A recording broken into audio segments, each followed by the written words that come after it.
بسم الله، الصلاة والسلام على أشرف الأنبياء وإمام المرسلين نبينا محمد وعلى آله وصحبه ومن تبعهم بإحسان إلى يوم الدين، وبعد. السلام عليكم ورحمة الله وبركاته.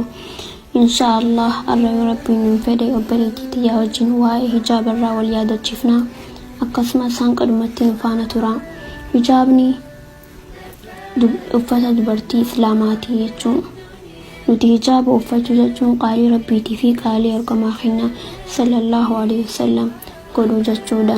Rabbiin qur'aana keessatti yeroo fi dubbatu yaa ayyuhan nabiyyu qul li azwaajika wa banaatika wa nisaa'il mu'miniina yudniina alayhinna min jalaabiibihin zaalika adnaa an yu'rafna falaa yu'zayn wa kaana Allahu ghafuuran rahiimaa.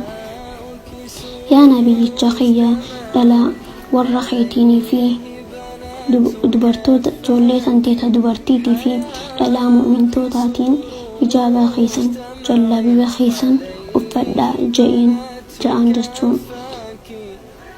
Akkasuma nuti hijaaba yeroo uffanne qaalii rabbiitii fi qaalii rasuulaa godhuu jirra jechuun. Hijaabni waa qaanfachuudha. Namni hijaaba uffate tokko waa hundatti hin laaqqatu. Nabiyyiin keenya sallallahu alaihi wasallam akkini fi ja'an إن الله تعالى حيي ستير يحب الحياء والستر. ربي سبحانه وتعالى نكام فتا نمن سترى أقسمس إلما نمر راهس وقام فتو في خسترة تجارة من جارقما خيني صلى الله عليه وسلم هجامني صدى ربيتي أقوم رب سبحانه وتعالى قرآن ساقيت الدبتتي يا بني آدم قد أنزلنا عليكم لباسا يواري سوعاتكم وريشا ولباس التقوى ذلك خير.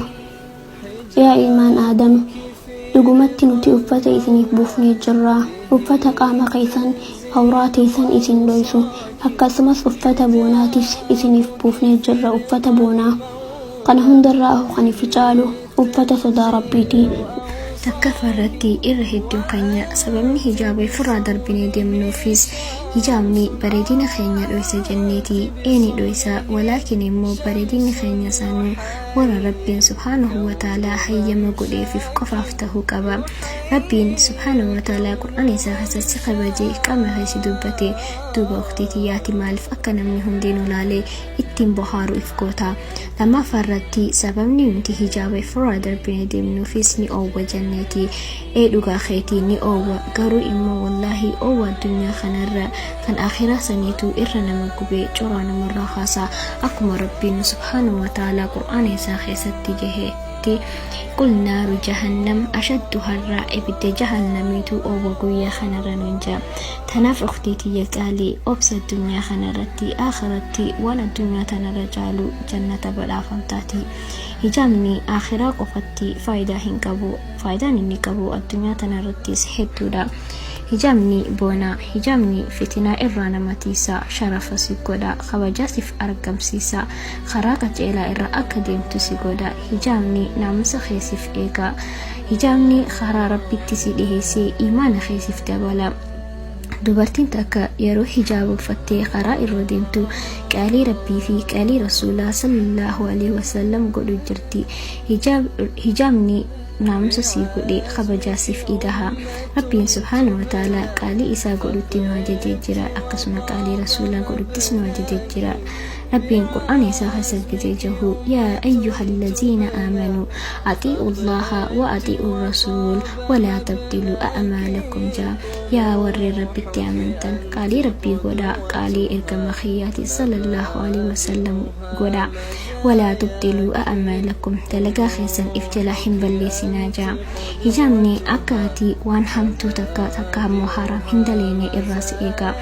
dubartiin takka yeroo hijaaba uffattee karaa irra deemtu dhaamsa obboleessa isiitiif ergaa jirti yookiin immoo ijoollee dhiiraatiif ergaa jirti. dhaamsi isiin ergitu sanis akka dubartiin hijaaba uffattee deemtu san naamusa qabduu fi akka kabajaa qabduu fi akkasuma ammas akka isii hin lakkafne taasisa.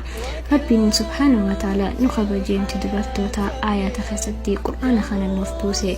Ukhtiitiyya yeroo hunda yeroo hijaaba uffattee karaarra deemtu akka nama aayata rabbii san uffatee deemutti if lakkaawiti if ilaaliin siin jaha inshallah obboleeyyan khiyya isinis warratti dhageetti intis warra dubbatetti warra itti fayyadamuun haa godhu jecha anaaf obboleetiin tiyya asumarratti dhaamna wassalaamu alaykum wa rahmatullahi wa barakaatu dogongora jiruufis dhiifama الله أحياني من الأحزان أنجاني ويأخذني إلى عفو وفوز بعد